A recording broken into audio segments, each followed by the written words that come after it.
जय श्री कृष्ण। आप पर और आपके प्यारे परिवार पर प्रभु की कृपा हमेशा बनी रहे। आज का वीडियो बहुत ही विशेष रहने वाला है, क्योंकि आज के वीडियो में हम बात करेंगे महाकुंभ की। अब जैसे सभी को पता है कि महाकुंभ में भगदड़ मच गई थी और कुछ आग लगने की भी खबर आ रही है। तो अब सभी लोग सोच रहे हैं कि हमें महाकुंभ जाना चाहिए या नहीं जाना चाहिए। तो इस पर मैंने पहले भी एक वीडियो बना रखी है कि शॉर्टकट तरीके से आप कैसे कहाँ पर जाइए और कहाँ पर आपको ये सारी सुविधा रहने की, खाने की और सब सुविधा कैसे आपको मिलेगी, कैसे आपको स्नान करना है। लेकिन अब स्थिति कुछ और हो गई है। तो यहाँ पर मैं आपको कुछ बातें बताऊंगी, अगर उनको आप फॉलो करते हो तो आप यकीन रखिए महाकुंभ में आपका स्नान करना बहुत ही सरल रहेगा। आप वीडियो को पूरा देखिए ताकि सारी बात आपको क्लियर हो जाए। अब बहुत से लोगों को डर लग रहा है, स्थिति ज़्यादा खराब हो चुकी है।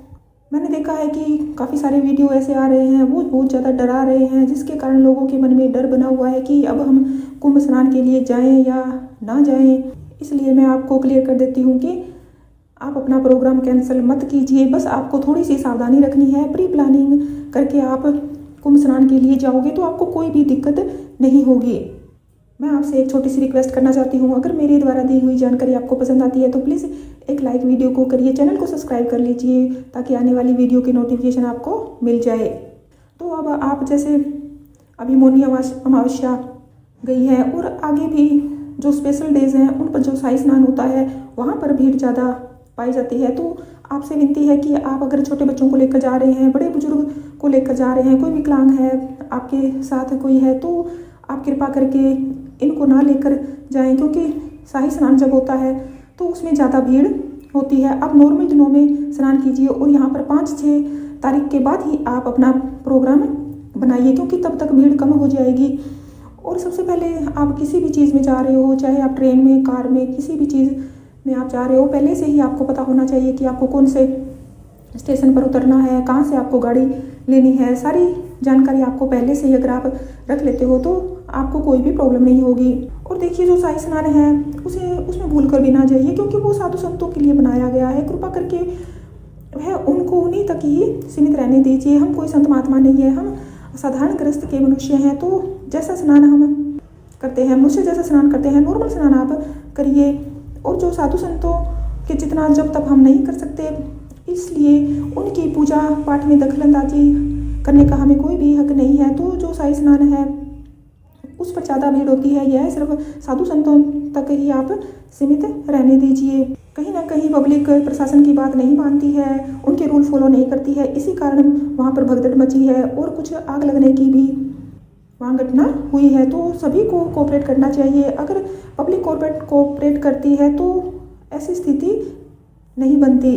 अब आप शाही स्नान के लिए जा रहे हैं तो आप अपना प्लानिंग जो भी बना रखी है वो आप कैंसिल मत कीजिए और सामान सबसे थोड़ा आप लेकर जाइए। सबसे पहली जो सलाह है वह यह है कि ज़्यादा सामान आप मत लेके जाइए। और जो कपड़े पहनते हो आप सैंडल वगैरह मत पहनिए, वहाँ पर कोई फैशन शो में आप नहीं जा रहे हैं। नॉर्मल जो कंफर्टेबल जूते हैं वही आप पहनिए। आपने देखा होगा कि जहाँ भगदड़ मची है, जिन्होंने सैंडल वगैरह पहन रखे हैं वहाँ पर गिर जाने की ज़्यादा संभावना रहती है। तो आप नॉर्मल जो कंफर्टेबल जूते पहन कर जाइए और सामान ज़्यादा नहीं लेकर जाना। और जो भी कपड़े आप पहनो तो वह बिल्कुल कंफर्टेबल आपके होने चाहिए।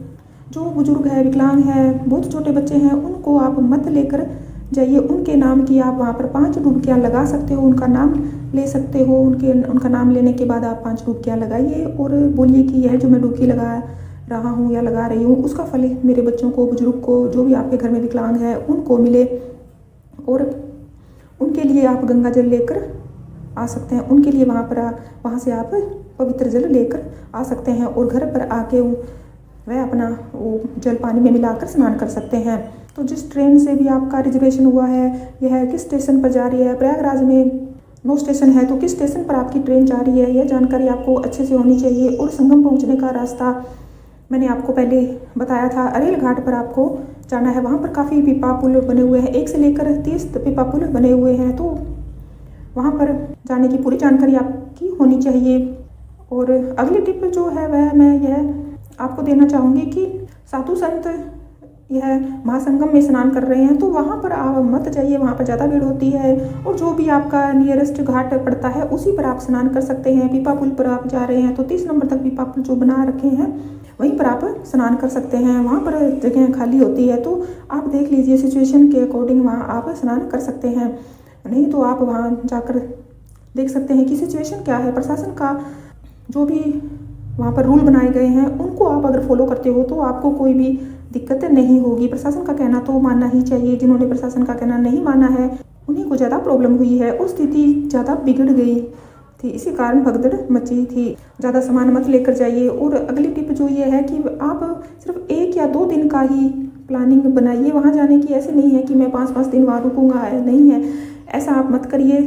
दूसरे लोगों को भी मौका मिलेगा। आप 1 दिन में आप स्नान आराम से कर सकते हैं, अगले दिन आप वापस आ सकते हैं। उसी दिन आप जैसे वहाँ पर हनुमान जी, लेटे हुए हनुमान जी का मंदिर है, वहाँ पर आप जा सकते हैं। तो 4-5 दिन के लिए जो प्रोग्राम आपने बनाया है वह आप कैंसिल कर दीजिए। सिर्फ 1-2 दिन का प्रोग्राम आप बनाइए, यह आपके लिए ही लाभकारी रहेगा।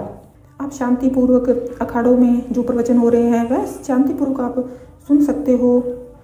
और यहाँ पर मैं बार बार कह रही हूँ कि 5 फरवरी के बाद ही, अगर आप फैमिली के साथ जा रहे हो तो 5 फरवरी के बाद ही वहाँ पर जाने का प्रोग्राम बनाइए। लेकिन प्रोग्राम कैंसिल मत कीजिए क्योंकि यह जो समय आया है 144 वर्ष बाद आया है। और मैंने एक वीडियो पहले भी बना रखा है कि जो बुजुर्ग हैं, बच्चे हैं, वह घर पर बैठ कर भी शाही स्नान का पुण्य फल प्राप्त कर सकते हैं। क्योंकि मन के द्वारा भी आप स्नान कर सकते हो। क्योंकि जब हमारा शरीर हमारा साथ नहीं देता है तो मन के द्वारा हम स्नान कर सकते हैं। आप आंखें बंद करके बैठ जाइए और जो भी आप वहाँ पर जैसे स्नान करते हो वह सारी फीलिंग अपने आप महसूस कीजिए कि आप घर से निकल रहे हैं, गाड़ी में बैठ रहे हैं, वहाँ पर आप पहुँच गए हैं। वहाँ की धरती को आप नमन कीजिए। अब आप वहाँ का जो जल है उसे अपने माथे पर लगाइए।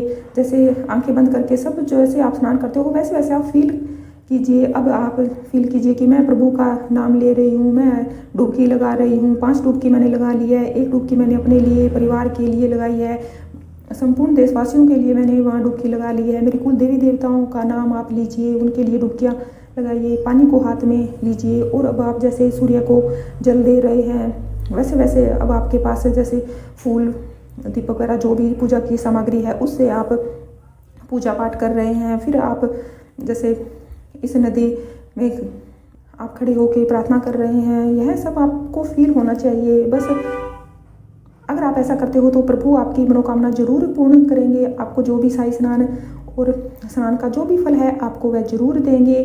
क्योंकि प्रभु भी जानते हैं कि आप वहाँ पर नहीं जा सकते, इसलिए मन के द्वारा आप यह स्नान कर सकते हो। जो भी आपके घर में पवित्र नदी का पानी है वह आप अपने नहाने के जल में मिलाकर फिर आप नहाइए। ऐसे भी आप कर सकते हो। कमेंट बॉक्स में अपने इष्ट देव के प्रति, अपने कुल देवी देवता के प्रति आभार जताना मत भूलिए। इस चैनल के साथ जुड़े रहने के लिए आपका बहुत बहुत धन्यवाद।